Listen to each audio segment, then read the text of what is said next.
Hello students, welcome to Meso Study. So in the today's session, I will be discussing about 10 different questions from the chapter Human Reproduction.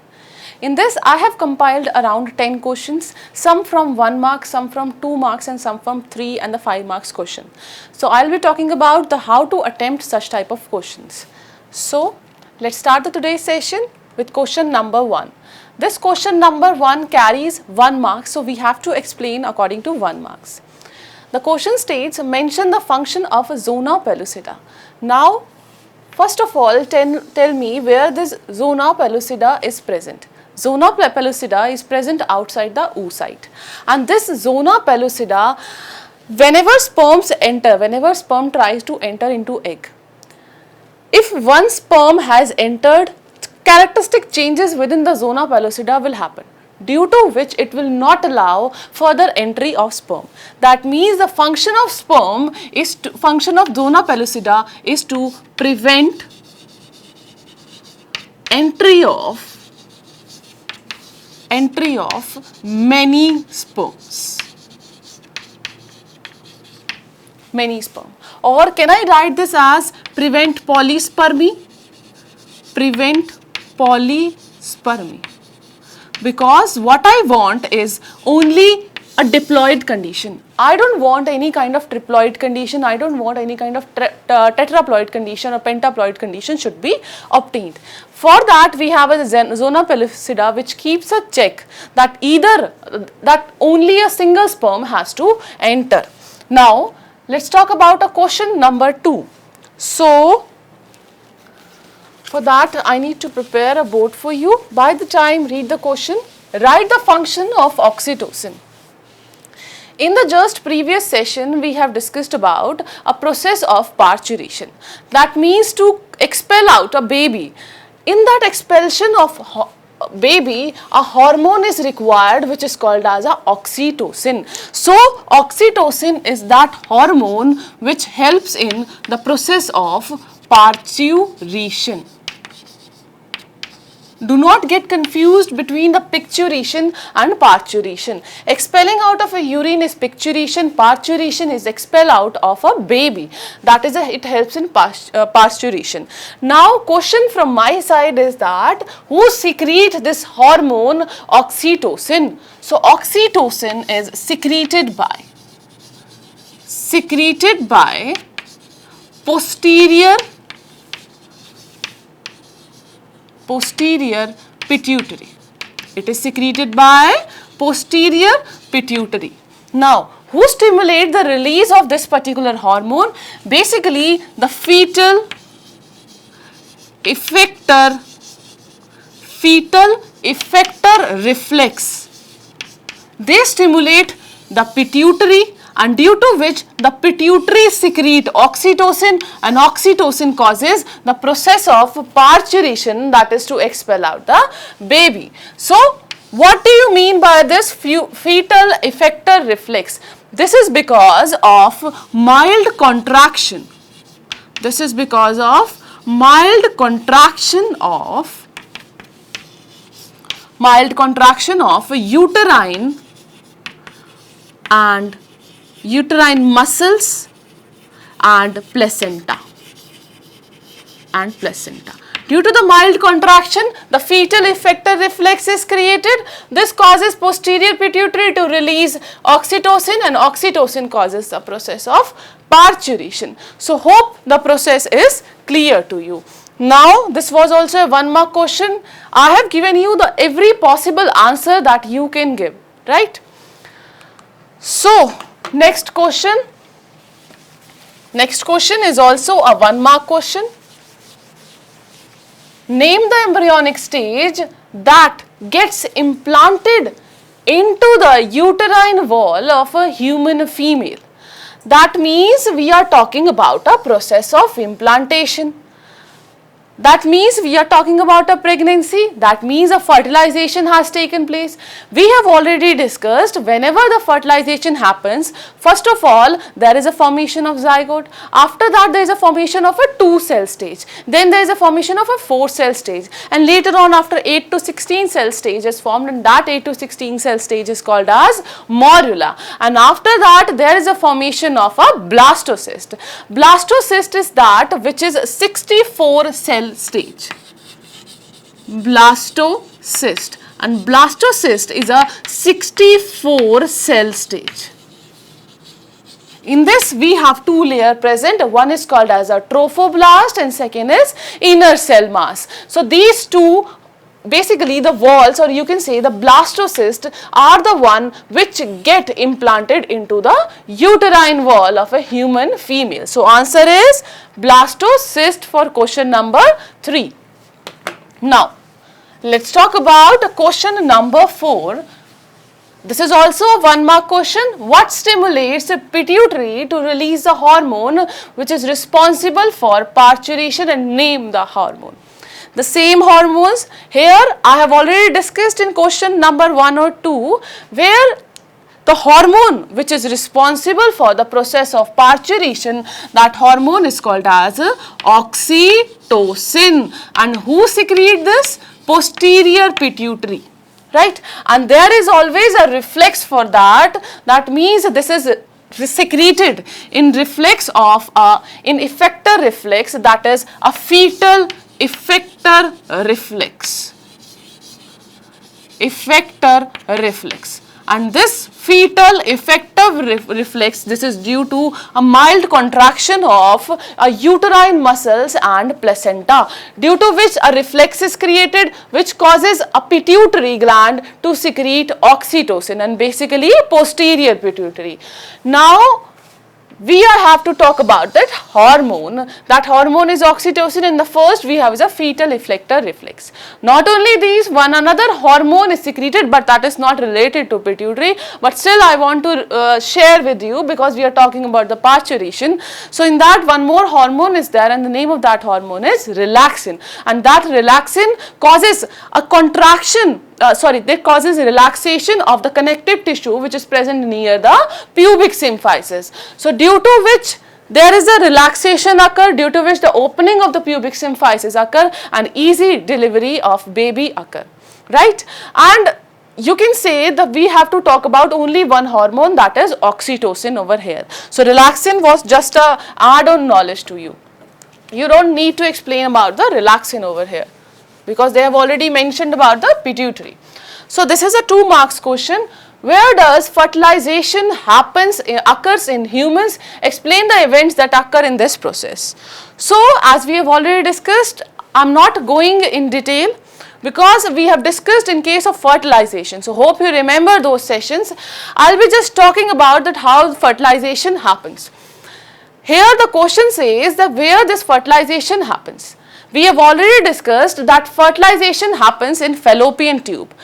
To be more precise, I can say that in the fallopian tube, the fertilization occur in ampullary isthmic region. Isthmic region.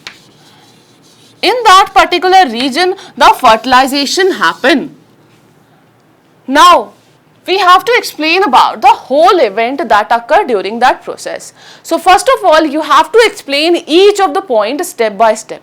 Starting from the copulation, that is a coitus, due to which the sperms are released into the female vagina.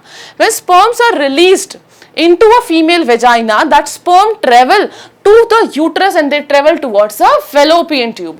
When they travel towards the fallopian tube, there the fertilization happens.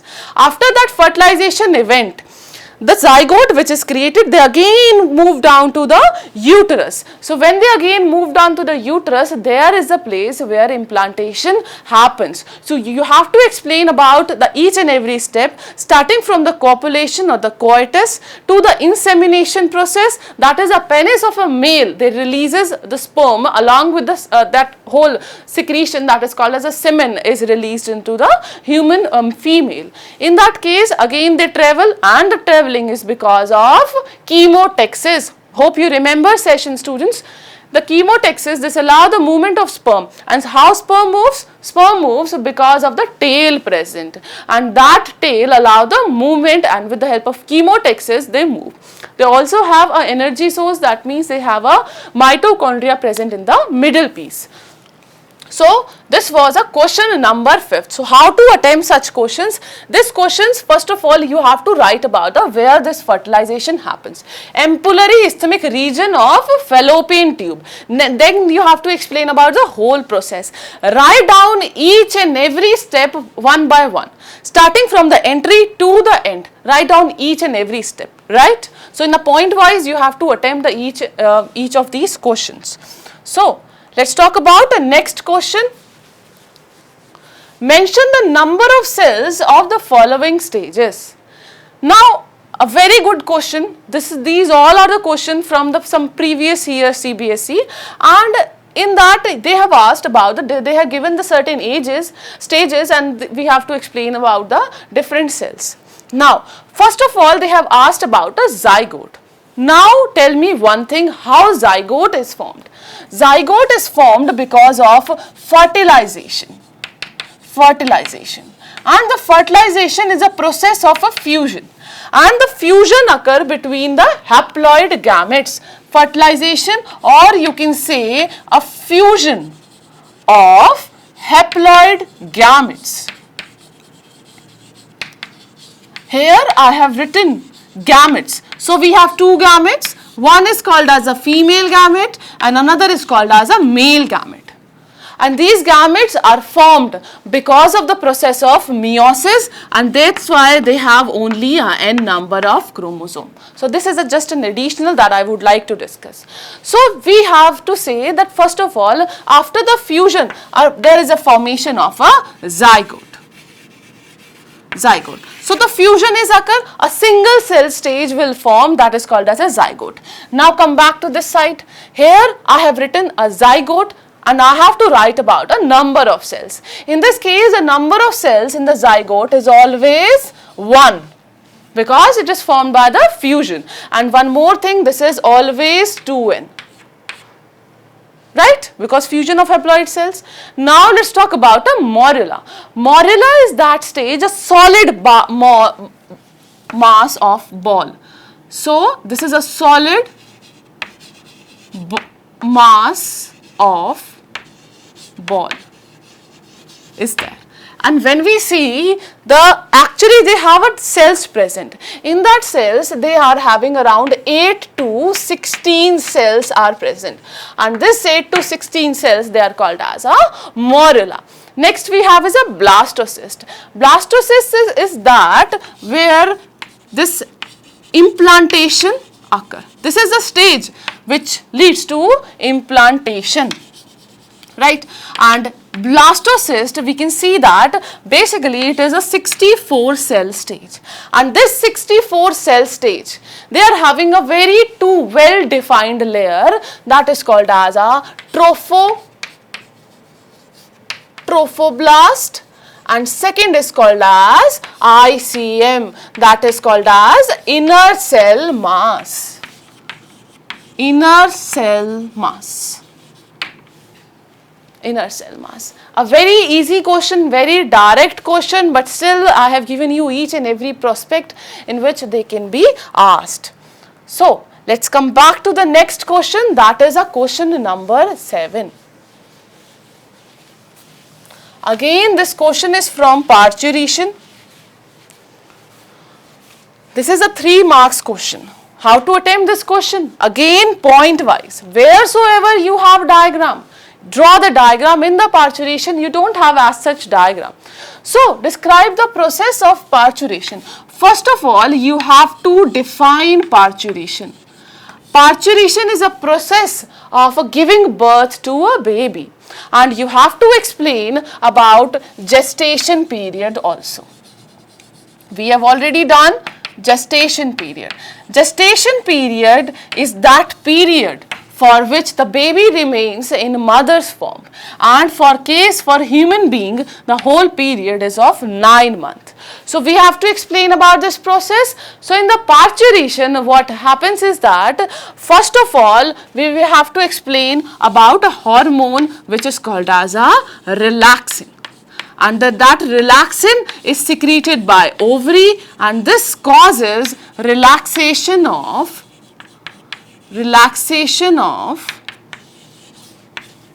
connective tissue of pubic symphysis.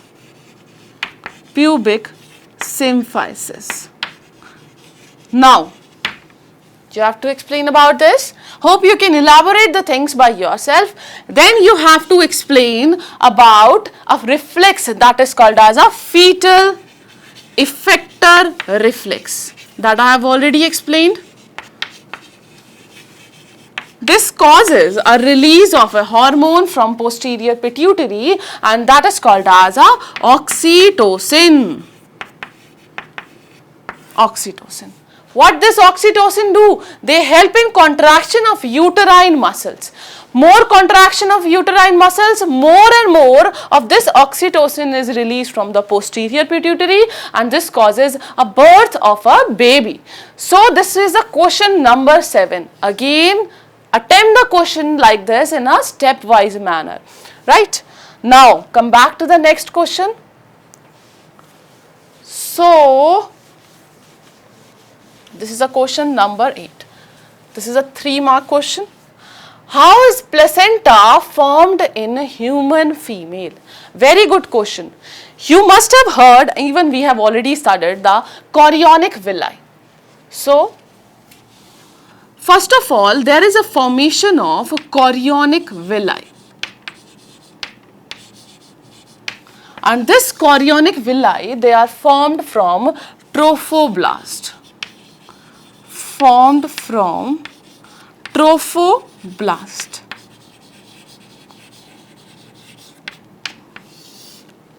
This chorionic villi, along with wall of uterus or uterine wall of uterus, they combine together and they form placenta. Now you have to explain about the function of placenta as well. So what is the function of placenta? We have discussed about the 2 important functions. What is the function, students? Functions, first of all, they act as a endocrine gland. And second is that they help in supply of nutrients.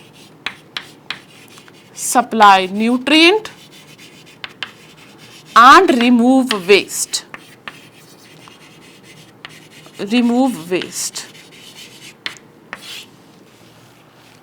Placenta act as an endocrine gland because they help in secretion of various hormone, and the name of that hormone is human placental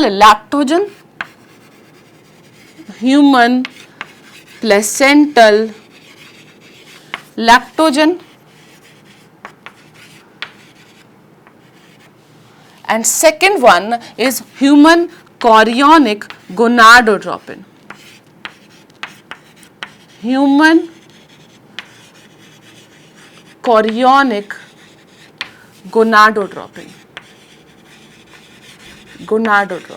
But how can we forget about 2 other hormones which are secreted by endocrine gland? Those are called as estrogen, and one more, how can we forget about progesterone?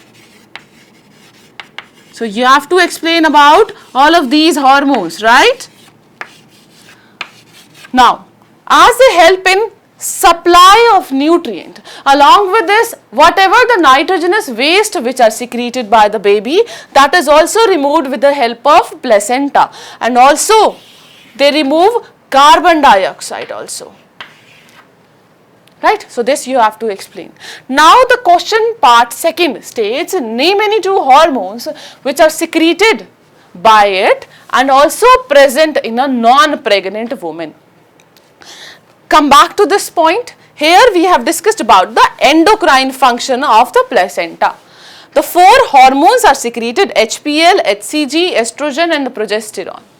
This HPL and HCG and these hormones, basically these 2 hormones, these are hormones which are specific to placenta.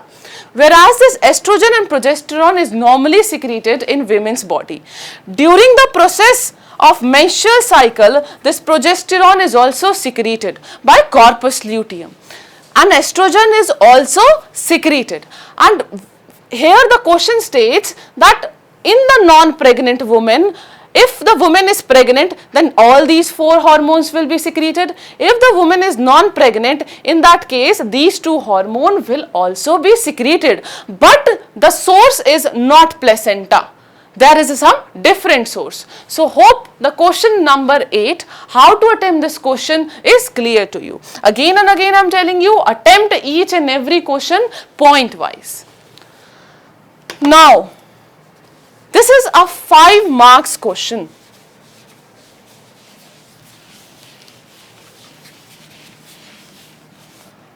This is a 5 marks question. In this questions, we have to explain the events of fertilization and implantation in an adult human female. So, in this case, how to attempt such question? First of all, you have to say about the process of copulation. So, first of all, what will happen? Copulation, or you can say the coitus. Coitus will happen. That leads to entry of sperm. Entry of sperm. Now, how this entry of sperm will occur and where this entry of sperm will occur? The sperm will start, or sperm will enter from the penis, and when they will enter into the vagina of female, they will enter into the vagina of female. When they enter into a vagina of female, they will again move to the uterus. They will move towards the cervix and they will move towards the uterus. That sperm, the whole structure of sperm, we can say that they have acrosome present, they have nucleus present, 2 centrioles are present, and like this you have to explain each and everything. After that, they enter into the uterus. When they enter into the uterus, they move towards a fallopian tube. So, when they move towards the fallopian tube, there is a one special region present which is called as a ampullary isthmic region. Ampullary isthmic region is there, and this ampullary isthmic region is that region where fertilization happens. So, after that, the fertilization happens. After this fertilization, there is a formation of zygote. After that zygote, there is a formation of a 2-cell stage. After that, there is a formation of a 4-cell stage. And they will start moving towards the uterus, because what happens now? Now it has to implant themselves into the uterus. So we have is a 4-cell stage, after that we have is a 8-cell stage, after that we have is a 16 cells, now we have is a ultimate a 64-cell stage. Now this 64-cell stage, they will be called as a blastocyst. Now, blastocyst will implant themselves into a uterine wall, and basically which uterine wall? Endometrium. One question from my side. There are 3 layers present in the uterus. Name those layers. 3 layers are present, out of which the endometrium is the innermost layer. You have to explain about the rest too, right? So this is a question in this question sessions, because I have already explained in the sessions. So they will implant into the uterus. Now the cells of a uterine cavity, they will cover this blastocyst. Cells of uterine wall, they will cover blastocyst. They will cover blastocyst. Now there is a further development of the embryo. Due to now we have already studied how this development or embryo development happens. There are different stages of development. First of all, we know about there are two regions. One is called as a trophoblast, and second is called as a inner cell mass. This inner cell mass, they lead to formation of ectoderm and endoderm, and in between one more layer form which is called as a mesoderm. And some more cells or the stem cells, they are also formed. Here this helps in formation of chorionic villi which forms the placenta, and placenta is joined to embryo with the help of umbilical cord. Umbilical cord. So these all things you have to explain, each of every steps you have to explain in a stepwise manner. No need to write like this, otherwise you will not get any marks. This is just an introduction, this is just to tell you what things you have to write in this. I have tried to incorporate each and every in this 2.5 marks because it has two parts, 2.5 and 2.5, and like this you have to explain. Now come back to the second part. The second part states that we have to explain the process of spermatogenesis. Now tell me one thing where this spermatogenesis happens. Spermatogenesis happens in seminiferous tubule. Seminiferous tubules, right? And it starts with spermatogonium.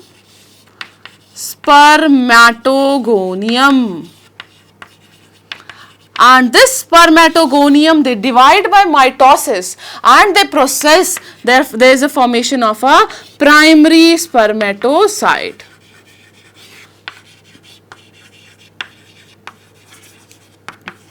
From that primary spermatocyte, they will enter into the meiosis, there is a formation of a secondary spermatocyte. Secondary spermatocyte. And this spermatocyte, again the same secondary spermatocyte is there. Now you have to explain. This is a whole process of spermatogenesis. The formation, after that the spermatids are formed. After that the sperms are formed. When the sperms are formed from the spermatids, that process is called as a spermiogenesis, but they have asked about the spermatogenesis. So you have to explain till the formation of spermatid. But one more additional knowledge that I would like to give you, that when the sperm formation occur from the spermatid, this is called as a spermiogenesis. So don't get confused between the two important words, spermatogenesis and the spermiogenesis. Even there is also one more process which is called as a spermiation. These sperms which are formed, they remain attached to the Sertoli cells. So when they extract themselves from the Sertoli cells, this is called as a spermiation process. So we have talked about the three processes: spermatogenesis, second spermiogenesis, and the third one is spermiation. So these are the three processes are there. So you have to explain about this process of spermatogenesis, right? Now, hope that this is also clear to you. Let's talk about a last question, question number 10.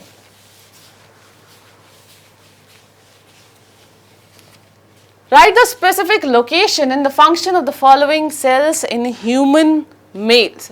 We have to first of all explain about the Leydig cells. Leydig cells are present within the interstitial spaces. Interstitial space of seminiferous tubule. Seminiferous tubule. Right? This is a Leydig cells. Our Leydig cells always work in response to luteinizing hormone. Next we have, what is the function of this Leydig cells? The function of Leydig cells is to secrete hormone, androgen is secreted. Next we have is a Sertoli cells. Sertoli cells is secreted or it is present near the wall of seminiferous tubule, and they secrete or they provide nutrients. Next we have is a primary spermatocyte, like I have discussed. Primary spermatocytes are those spermatocytes which are developed from spermatogonium. And this spermatogonium this spermatocyte, they help in formation of sperm. This is a function. Now question is that where it is present? It is also present in seminiferous tubules, right? Now explain the role of any two accessory glands in human male reproductive system. You must have heard of a prostate gland, and second, we have already discussed about the bulbourethral gland. Bulbourethral gland. Prostate gland is that gland which help in movement of sperm in female reproductive tract. In female reproductive tract movement, and also they also provide nutrient. So they work in female reproductive tract. That means they help in movement of sperm. In female reproductive tract, and also provide nutrients, right? Now the question is for bulbourethral gland. Bulbourethral gland, second name, Cowper's gland. Now this particular gland, or the Cowper's gland or the bulbourethral gland, they help in lubrication of